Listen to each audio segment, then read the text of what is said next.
5వ తరగతి వరకే చదువుకుంది. మా అమ్మ ఆవిడే మా ఫ్యామిలీ డాక్టర్.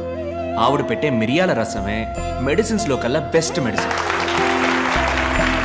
డాక్టర్, అందరికీ ఉచితంగా వైద్య సేవలు అందించడం సాధ్యమేనంటారా? ఇట్స్ ఇంపాసిబుల్ అంటాను. ఏంటి సార్, ఉచితంగా టీవీ, గ్రైండర్, మిక్సీ, ఫ్యాను ఓటుకి 5,000 రూపాయలు ఇచ్చే దేశం సార్ మన దేశం. మందులు మాత్రలు ఇవ్వదా ఏంటి? వైద్య రంగానికి సంబంధించి మన దేశం అగ్రస్థానంలో ఉందని మేధావర్గం అంటోంది. ఒక డాక్టర్గా మీరు అంగీకరిస్తారా? అగ్రస్థానం అని మీరు అంటున్నారు కనుక నేను కొంచెం సినిమా స్టైల్లో మన చిరంజీవి గారి ఠాగూర్లో చెప్పిన విధంగా చెప్తాను. వైద్య వృత్తికి వన్నె తెచ్చే డాక్టర్స్ని 34 దేశాలకి పంపించిన లిస్టులో ఇండియాది మొదటి స్థానం. కానీ అదే సమయం తమ దేశ ప్రజల కోసం ఉన్నతమైన వైద్య సేవలు అందించే దేశాల లిస్టులో ఇండియాది 112వ స్థానం. ప్రాపర్ మెడికల్ క్వాలిఫికేషన్ లేని డాక్టర్స్ మాత్రమే మన దేశంలో 57.3%. ఒక సంవత్సరంలో ఇండియాలో జరిగే మెడికల్ ఎర్రర్స్ మాత్రం ఎన్నో చెప్పనా? 52 లక్షలు.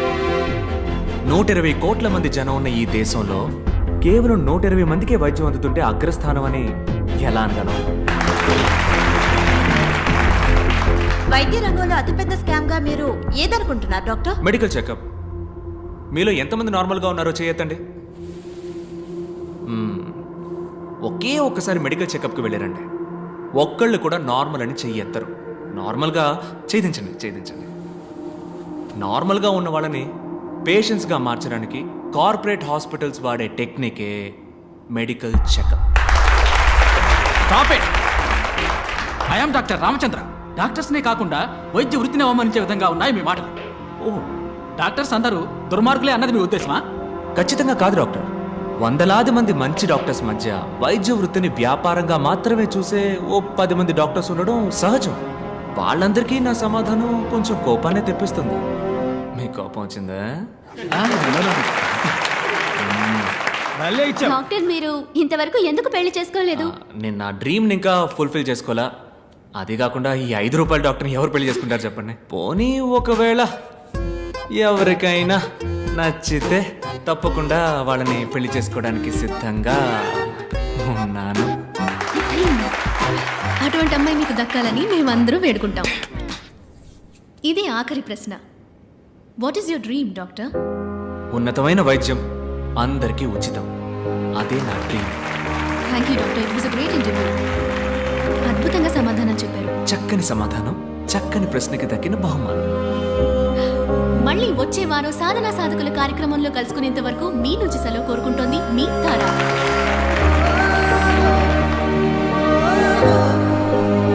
Nice interview. బాయ్. ఓయ్ తమ్ముడు, నీతో కొంచెం మాట్లాడాలి, రా. క్లినిక్లో నా కోసం వెయిట్ చేస్తుంటారు, నేను పోతా. రోజ్ మిల్క్ కొనిస్తారా? రోజ్ మిల్కా? తమ్మి, రెడీ రెడీ అమ్మా, రెడీ. అంబులెన్స్ డ్రైవర్ని ప్రగతి నగర్లో వేసేద్దాం. ఏజెంట్ని వాళ్ళ ఇంట్లో వేసేయటమే సేఫ్. హెచ్ఆర్ని హాస్పిటల్ వేసాం. డాక్టర్ని జాగింగ్ చేసేటప్పుడు ప్యాకింగ్.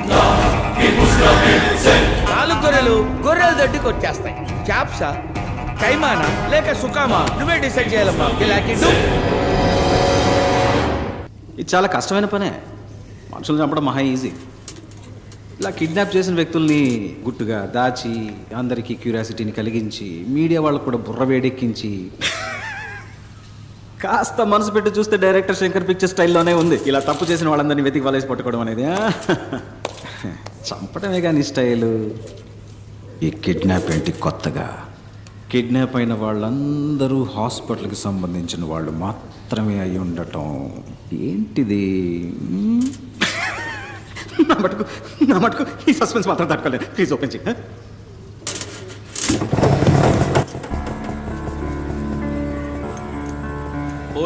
వస్తున్నానన్నా. అన్ని తీసుకున్నావమ్మా? తీసుకున్నానన్నా. కూర్చో.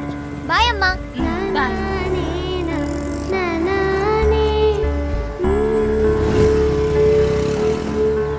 బాయ్ నాన్న. సారీ, మర్చిపోయినా. సూపర్ బోని అవుతుంది. స్కూల్ ఏదో టూరు తీసుకుపోతున్నారు, మీ అమ్మందే? అమ్మందా? స్కూల్లో తీసుకెళ్తున్నానని అన్నాను గాని నేను వెళ్తున్నానన్నానా? 700 రూపాయలని చెప్పారు ఒక్క రోజుకి. వేస్ట్ నాన్న.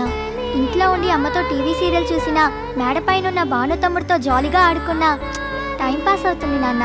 నన్ను చదివించడానికే నువ్వెంతో కష్టపడుతున్నావు. అందులో ఈ ఖర్చు ఎందుకు చెప్పు నాన్న. అయ్యో పెద్ద మనిషి ఇందా ఈ 200 రూపాయలు టీచర్కి ఇచ్చి టూర్కి వెళ్ళే లిస్ట్ లో పేరు ఇవ్వు. ప్లీజ్ వద్దు నాన్న. తీసుకోమ్మా. రాత్రి అంతా బండి తోలితే 500తో తెల్లారి నీ కళ్ళ ముందు ఉంటాను. బాయ్ అమ్మా. మా మంచి నాన్న. బాయ్.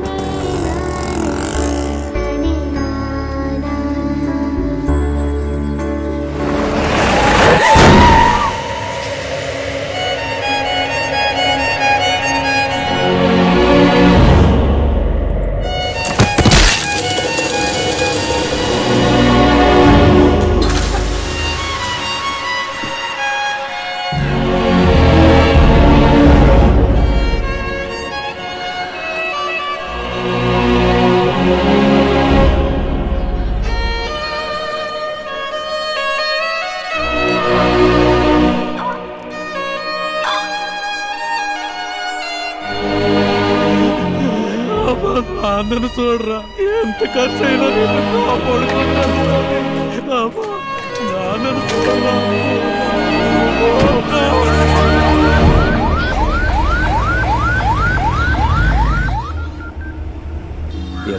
కరెక్ట్గా ఇచ్చావుగా. చెప్పరా గణేష్ అన్న 12 ఏళ్ళు స్కూల్ పిల్ల లారీ కింద పడి స్కల్ ఇంజరీ. ఆసుపత్రికి తెమ్మంటావు? నువ్వు ప్రభాస్ ఆసుపత్రికి తీసుకురా. అలాగే అన్న.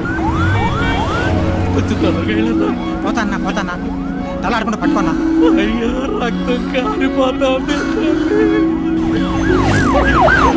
దాడిపోయింది ఆడిపోతాను.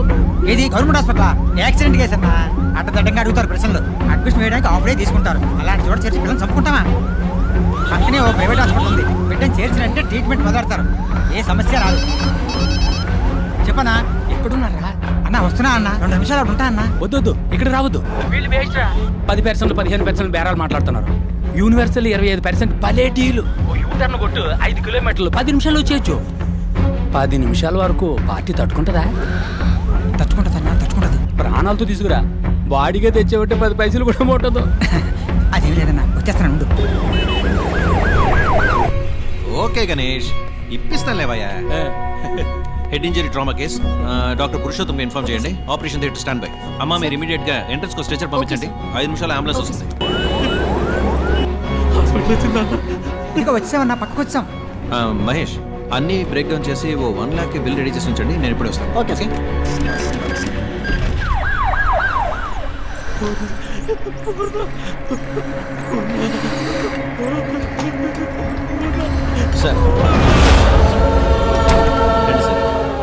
సార్ ట్రామా కేసులో మన హాస్పిటల్ నెంబర్ 1. 95% success rate. మీ అమ్మాయి ప్రాణాలు తప్పకుండా కాపాడతాం. దిగులు పడకండి, ఏడవకండి, మేమున్నాం. ఏం పని చేస్తుంటారు? Auto driver. ఓహో, పిల్ల పేరు మీద మెడికల్ ఇన్సూరెన్స్ ఏమైనా ఉందా? ఓకే పర్వాలేదు.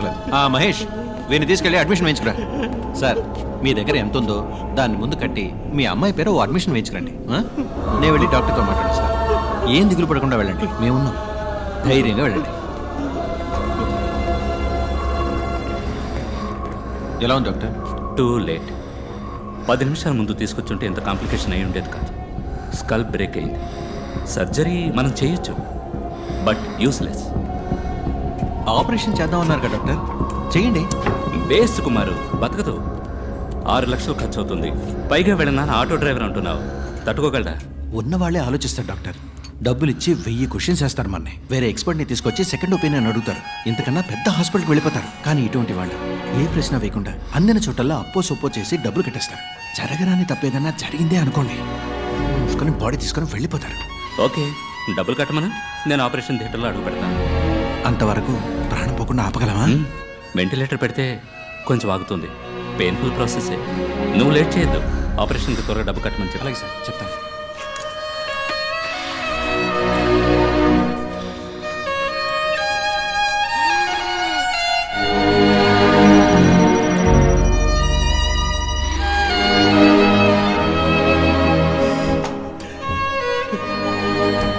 కంగారు పడద్దు.